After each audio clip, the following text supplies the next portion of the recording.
So hello everyone, আগামীকাল ছিল আমার ডে 40। তো ডে 40-এ আমি বুকের এক্সারসাইজ করছিলাম, মানে চেস্টের।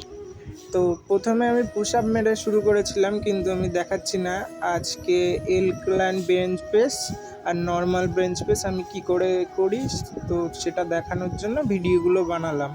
তো তোমরা দেখতে পাচ্ছ দাদাটা আমাকে একটু টাচও দিচ্ছিল, কেননা অনেক ওয়েট ছিল, প্রায় 60 কেজি মতো সামথিং কিছু একটা হবে। আমি অতটা জানি না, আমার ওয়েটের হিসাবে অতটা নলেজ নেই। এখানে বেশি না, এখানে 30 কেজি মতো ছিল, কিন্তু আমরা ডেলি আস্তে আস্তে ওয়েট বাড়াই, মানে 4টে করে সেট করব। তো প্রথমে 30 কেজি, তারপরে আরও 10-10 করে বাড়াই, ঠিক আছে? এবার তোমরা ভিডিওগুলো দেখতে পাচ্ছ। তো এখানে আমার আস্তে আস্তে খুব আমি কন্ট্রোল ওয়েটে এক্সারসাইজগুলো করছি, তো তোমরা দেখো। আর এটা ছিল ফ্লাই, তো তোমরা ফ্লাই কী করে মারছি তোমরা দেখতে পারো।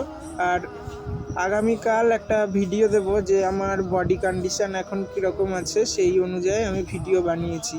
আর কে কোথা থেকে ভিডিওগুলো দেখছো একটা করে কমেন্ট করো, তাহলে আমিও বুঝতে পারবো যে ভিডিওগুলো কোথায় যাচ্ছে।